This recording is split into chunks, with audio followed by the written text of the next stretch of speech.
ملما ہے۔ پورے محلے میں میری کام کی ڈیمانڈ تھی۔ پچھلے گھر میں تنخواہ کم ملنے پر کام چھوڑ دیا تھا۔ میری نئی مالکن بہت اچھی تھیں۔ ان کے شوہر کاروباری آدمی تھے، پر دونوں میاں بیوی اولاد سے محروم تھے۔ مالکن جب بھی محلے کے کسی بچے کو دیکھتیں تو ایک حسرت سی ہمیشہ ان کی آنکھوں میں پنپتی رہتی۔ مالک نے ہر طرح سے اپنا علاج کروایا، پر کچھ نہ ہوا۔ آخر کار بڑی منتوں مرادوں سے 5 سال بعد اللہ تعالیٰ نے انہیں ایک بیٹے سے نوازا، پر شاید قسمت کو کچھ اور ہی منظور تھا۔ وہ بچہ مردہ پیدا ہوا۔ کچھ دونوں میاں بیوی رنجیدہ رہنے لگے۔ صاحب ساری رات باہر رہتے اور مالکن ہمیشہ اپنے کمرے میں رہتی۔ گھر میں ہر وقت موت سا سناٹا چھایا رہتا۔ چمچ گرنے کی بھی آواز سنائی دیتی تھی۔ رات دیر میں کام سے فارغ ہوئی تو تھکاوٹ سے نیند نہ آئی۔ جسم کی سستی دور کرنے کے لیے میں صحن میں آ بیٹھی، پر اچانک میری نظر مالکن پر پڑی، جو رات کے اس پہر کہیں جا رہی تھی۔ میں بھی اپنے قدم ان کے پیچھے بڑھانے لگی، پر مالکن کا رخ تہہ خانے کی جانب دیکھ کر میری حیرت کی انتہا نہ رہی۔ مالکن تہہ خانے میں داخل ہوئیں اور کچھ دیر بعد واپس چلی گئیں، پر ایک بات عجیب تھی۔ جب مالکن باہر تھیں تو کمرہ اندھیرے میں ڈوبا ہوا تھا، پر ان کے جانے کے بعد تہہ خانے میں چاروں جانب روشنی کا سنہرا ہالہ بنا ہوا تھا۔ میری نظریں چندھیانے لگیں، پر مجھے کچھ دکھائی نہیں دے رہا تھا۔ میں نے آنکھیں کھولنے کی کوشش کی تو روشنی کی تیز لہر میرے وجود میں سرایت کر گئی اور میں وہیں بے ہوش ہو گئی۔ اگلی صبح میری آنکھ کھلی تو میں اپنے کوارٹر میں تھی۔ مجھے سارا واقعہ پھر سے یاد آ گیا۔ میں نے سر جھٹک کر اپنا کام دوبارہ شروع کر دیا اور مالکن سے کوئی ذکر نہ کیا۔ صفائی کر کے فارغ ہوئی تو مالکن کی آواز سنائی دی، "سلمیٰ، ذرا تہہ خانے میں ایک لال رنگ کی فائل رکھی ہے، وہ لا دو، تمہارے صاحب کے آفس کی ہے۔" میں نے تہہ خانے کی طرف قدم بڑھائے اور لکڑی کی بنی الماری سے فائل نکالنے لگی۔ تبھی میری نظر اس صندوق پر پڑی جو مسلسل ہل رہا تھا۔ صندوق کے حرکت کرنے پر میں ششدر سی دیکھتی رہ گئی۔ وہ صندوق دیکھنے میں کافی پرانا معلوم ہو رہا تھا۔ تالا بھی لگا ہوا تھا اور وہ بھی زنگ آلود تھا۔ میں نے اپنی آنکھیں مسلیں کہ شاید میرا وہم ہو، پر صندوق کی درزیں اب بھی اسی طرح ہل رہی تھیں۔ میرا دل خوف سے کانپ اٹھا کہ صندوق کیسے حرکت کر سکتا ہے۔ میں الٹے قدموں سے باہر کی جانب دوڑی اور مالکن کو آوازیں دینے لگی۔ مالکن میری آوازیں سن کر باہر آئیں تو میں نے انہیں صندوق کے واقعے کا بتایا۔ مالکن میری بات پر زرد پڑتیں اور مجھے ڈانٹنے لگیں، "کیا بکواس کر رہی ہو تم ایسا کچھ نہیں، اتنے سالوں سے ہم یہاں رہ رہے ہیں، ایسا کچھ نہیں ہے، اور اب تم فضول کی باتوں سے ہمیں ڈرا رہی ہو۔" مالکن کی بات پر مجھے غصہ آیا، پر میں نے سر جھٹک کر اپنے کام میں جت گئی۔ میں نے مالکن کے لیے گلاس میں دودھ ڈالا تو مجھے محسوس ہوا کہ جیسے میرے پیچھے کوئی موجود ہو۔ میں نے فوراً پیچھے مڑی، وہاں کوئی نہیں تھا۔ میں وہم سمجھتی آگے بڑھ گئی اور دودھ مالکن کو پکڑا کر صحن میں آ گئی۔ میں نے اپنے دھلے کپڑے سکھائے۔ سارا کام نپٹاتے مجھے رات کا 1:30 بج چکا تھا۔ میں کمرے میں جانے لگی تو راستے میں مجھے مالکن پھر سے تہہ خانے کی جانب جاتی دکھائی دی۔ میری نظریں ان پر جم سی گئی تھیں۔ ایک بات جو میں نے محسوس کی تھی وہ یہ تھی کہ جہاں جہاں سے مالکن گزر رہی ہیں وہاں ایک عجب سی خوشبو پھیلی ہوئی تھی۔ رات کے اس وقت خوشبو سے مہکی فضا عجب تاثر چھوڑ رہی تھی۔ میں نے مالکن کے پیچھے جانا چاہا، پر مجھے میرے قدموں میں سخت جکڑن محسوس ہوئی، جیسے کسی نے بیڑیاں ڈال دی ہوں۔ میں قدم آگے نہیں بڑھا پا رہی تھی۔ آنکھوں میں آنسو لیے میں بیٹھ گئی۔ بیٹھے بیٹھے نہ جانے کب میں وہیں سو گئی۔ مجھے معلوم نہ ہوا میری آنکھ کچن میں کھلی، جہاں مالکن انڈا فرائی کرتے کسی سے فون پر بات کر رہی تھیں۔ دوستو، اگر آپ ٹاپ سٹوری چینل پر نئے ہیں اور ٹاپ سٹوری چینل سبسکرائب نہیں کیا تو چینل سبسکرائب کر لیں اور بیل آئیکن پہ پریس کر لیں۔ ویڈیو کو لائک اور شیئر کریں۔ مالکن انڈا فرائی کرتی کسی سے فون پر بات کر رہی تھیں۔ میں نے حیرت سے خود کو دیکھا تو میں صحن میں تھی۔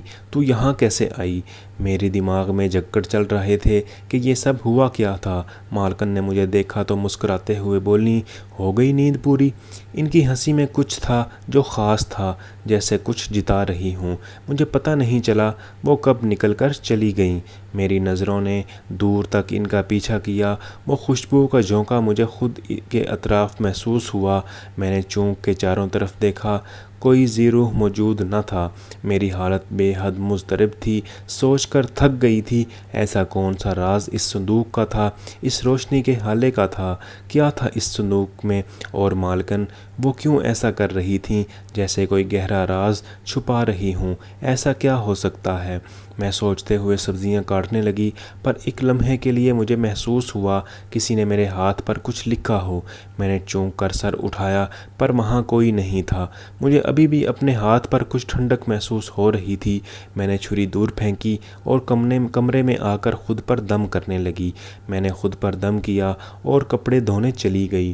میری حالت کسی قیدی کی طرح ہو گئی تھی جو سوچوں کے بھنور میں قیدی تھی۔ میں نے مشین میں کپڑے ڈالے تو دیکھا کہ اس میں ایک سفید کرتا تھا، بالکل شفاف۔ اس کرتے کو دیکھا تو حیرت زدہ ہو گئی کیونکہ وہ کرتا میرے صاحب کا تو نہیں تھا۔ میں نے مالکن کو دکھانے کا سوچا، بے ساختہ میں پیچھے مڑی۔ اپنے عین پیچھے کھڑی مالکن کو دیکھ کر میری چیخ نکل گئی۔ نہ جانے وہ کب آئیں، مجھے خبر نہ ہوئی۔ انہوں نے مجھے وہ کرتا مانگا اور بنا کچھ کہے اندر کی طرف بڑھ گئیں۔ میں نے ان کے جانے پر سکھ کا سانس لیا، پر ذہن میں باتیں گھر کر گئی تھیں۔ کیسا عجب ماحول تھا۔ میں اندر گئی تو مالکن کچن میں کھڑی سبزیاں کاٹ رہی تھیں اور مسکرا کر کچھ بول رہی تھیں۔ مالکن کا رخ میرے سامنے تھا، نہ جانے وہ کس سے مخاطب تھیں۔ مجھے دیکھ کر ان کے چہرے کی ہوائیاں اڑ گئیں۔ مالکن خود پر قابو پایا اور بولیں، تم نے ابھی تک کپڑے نہیں دھوئے؟ کام چور ہوتی جا رہی ہو۔ میں کب سے تمہارے کام کر رہی ہوں، ایک منٹ سکون کا سانس نہیں لیا۔ ان کے اس طرح کہنے پر مجھے طیش آیا، پر میں کافی دیر کچن میں ہونے والی بات پر مجھے اپنی سماعتوں پر یقین نہیں آیا۔ میں نے اپنی گھبراہٹ پر قابو پایا اور بولی، مالکن ابھی تو آپ باہر آئی تھیں، باہر وہ کرتا لینے مجھ سے، جب میں صاحب کے کپڑے دھو رہی تھی۔ میری بات پر ان کا پارا ہائی ہونے لگا۔ کیا بکواس کر رہی ہو؟ میں پچھلے 2 گھنٹے سے یہاں کچن میں سر کھپا رہی ہوں اور تم کہہ رہی ہو کہ میں تم سے کرتا لینے آئی تھی۔ بی بی تمہارا بلڈ پریشر لو ہو گیا ہے، تبھی بہکی باتیں کر رہی ہو۔ مجھے تمہاری دماغی حالت پر شبہ ہے، جا کر چیک اپ کرواؤ۔ مالکن مجھے سنا کر اپنے کمرے میں چلی گئیں۔ وہیں سر پکڑ کر میں بیٹھ گئی۔ میری زندگی میں یہ ہو کیا رہا تھا؟ سب کچھ الٹ ہو رہا تھا۔ جو ہو رہا تھا وہ دکھ نہیں رہا تھا اور جو دکھ رہا تھا وہ ہو ہی نہیں رہا تھا۔ یعنی میری طبیعت واقعی ہی خراب ہے۔ مالکن ٹھیک کہہ رہی ہیں، مجھے ایک بار چیک اپ کروانے جانا چاہیے۔ میں نے اگلے دن مالکن سے ڈاکٹر کے جانے کی اجازت لی اور قریبی ہسپتال میں آ گئی۔ مجھے ایک دم احساس ہوا جیسے میں کسی کی نظروں کے حصار میں ہوں، کوئی ہے جس کی نظریں مجھ پر ٹکی ہوئی ہیں۔ میں بے چین سے چلتی ڈاکٹر کے کیبن میں آئی اور اپنا نمبر آنے پر اندر چلی گئی۔ میں نے ان کو اپنے ساتھ ہوئے حادثوں کا بتایا تو وہ ہنسنے لگی اور مجھے بتایا کہ یہ سب صرف میرے دماغ کا فطور ہے، میرے خیالاتی تصور کی وجہ سے یہ سب چیزیں مجھے دکھتی ہیں۔ پر میں کیسے مانتی جب سب میں نے اپنی آنکھوں سے دیکھا ہو؟ میں نے گھر آ کر کوئی بات نہ کی اور اپنے کوارٹر میں چلی گئی۔ مالکن کی آواز پر باہر آئی جو 2 پلیٹوں میں کھانا نکال رہی تھی۔ مجھے تعجب ہوا کہ گھر میں تو مالکن کے علاوہ کوئی نہیں، تو کھانا کسے دے رہی ہیں؟ میں تو جبکہ پہلے ہی کھا چکی تھی۔ مالکن کی نظر مجھ پر پڑی، ان کی آنکھیں سرخ ہو رہی تھیں جیسے وہ بہت سارا روئی ہوں۔ ایک الگ درد کی داستان رقم لگی مجھے ان کی آنکھوں میں، ان کی آواز پر۔ میں ہوش میں آئی اور ان کے کہے مطابق برتن دھوئے۔ میں برتن دھونے کے بعد تہہ خانے کی صفائی کے لیے جانے لگی کہ مالکن نے روک دیا۔ بولیں، آج وہاں صفائی میں خود کر لوں گی، اور دونوں کھانے سے بھری پلیٹیں تہہ خانے کی طرف لے کر چلی گئیں۔ میری تو ہوائیاں اڑنے لگی تھیں کہ آخر یہ سب ہو کیا رہا تھا۔ میں بے اضطراب ان کا پیچھا کرتے تہہ خانے کے دروازے تک پہنچی۔ میرے پہنچنے سے پہلے ہی دروازہ کھٹاک بند ہو گیا تھا۔ میں حیران ہوئی کہ یہ کیا ماجرا ہے، دروازہ خود بخود کیسے بند ہو گیا؟ مالکن کے دونوں ہاتھوں میں کھانا تھا۔ میں نے دروازے سے جھانکا تو سیدھی نظریں اس ہلتے ہوئے صندوق پر پڑیں۔ وہ صندوق بری طرح ہلتا ہوا دکھائی دے رہا تھا اور پورا کمرہ سنہری روشنی سے روشن ہوا تھا۔ میرے وجود کی جان نکلنے لگی اور مجھ پر غشی طاری ہو گئی تھی۔ دوستو، اگر آپ ٹاپ سٹوری چینل پر نئے ہیں اور چینل سبسکرائب نہیں کیا تو چینل سبسکرائب کر لیں اور بیل آئیکن پہ پریس کر لیں تاکہ آپ کو مزید اچھی ویڈیوز ملتی رہیں۔